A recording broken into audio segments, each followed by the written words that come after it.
It was the morning of August 24th, 79 A.D. The sun rose gently over the Bay of Naples, casting golden light on the bustling Roman city of Pompeii. Merchants were opening their stalls.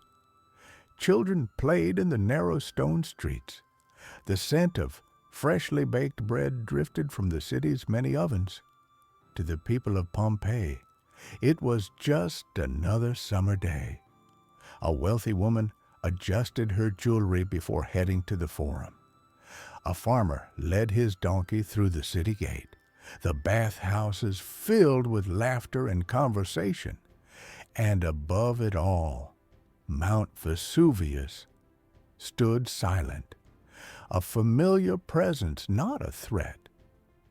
But far beneath the earth, pressure was building. The mountain was waking up. In the days leading up to the eruption, there had been warnings. Small tremors shook the city. Dogs barked without reason. Birds vanished. Wells overflowed with strange, sulfurous water. Some locals whispered of omens. Others laughed them off. One scholar even wrote about the tremors. But no one truly understood what was coming. To them, Vesuvius was just part of the landscape, not a volcano ready to explode. A priest noted that sacrifices brought no clear signs from the gods. A fisherman, noticing the fish had fled the coastline, stayed home that morning. But the city, as a whole, carried on. Shortly after noon, the ground shook violently. Then, a deafening sound. A massive column of ash and rock burst from Vesuvius, shooting miles into the sky. People screamed. Many thought it was the end of the world. Chunks of hot pumice began raining down. Roofs cracked. Panic set in. Some fled immediately, running toward the sea. Others stayed behind, seeking shelter in their homes or temples. Mothers held their children tightly. Lovers clung to each other. Priests offered last-minute prayers. For hours, the eruption continued. Darkness fell over the city as the ash cloud blocked out the sun. Lightning danced within the blackened sky. The ground trembled without pause.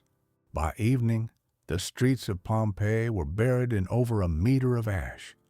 Breathing became harder. The air was thick and toxic. Fires broke out. Walls collapsed. People who had sought refuge in cellars or homes were now trapped. Some tried to dig their way out. Others wrote final messages on walls. A few clung to statues of gods, hoping for salvation. On the outskirts, families crowded together, watching the city disappear beneath falling ash. Sailors on the coast looked back in horror. The sea had turned black, and burning stones fell from the sky. In one house, a man covered his wife and daughter with blankets and lay over them, shielding them with his body. They would be found centuries later, perfectly preserved in ash. In the early hours of August 25th, Vesuvius released its deadliest weapon, a pyroclastic surge. A cloud of superheated gas, ash, and rock surged down the mountain at over 100 kilometers per hour. It hit Pompeii in an instant. The heat alone, over 300 degrees Celsius, was enough to kill in seconds.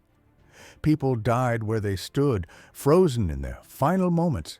Some were found covering their faces. Others reached out to loved ones. One woman still held a small bag of coins. A guard near the city gate stood upright, as if still on duty. The city fell silent. For over 1,600 years, Pompeii slept beneath the ash, forgotten, untouched. When archaeologists began excavating the site in the 18th century, they uncovered a world frozen in time. Paintings on walls, graffiti messages, bread still in ovens, and the bodies, perfectly preserved, cast in ash, capturing the very instant of death. Pompeii is no longer a living city, but it still speaks. In its silence, we hear echoes of laughter, of fear, of love. It reminds us how quickly life can end, how fragile civilization can be, and how sometimes the past is never truly gone, only waiting to be unearthed.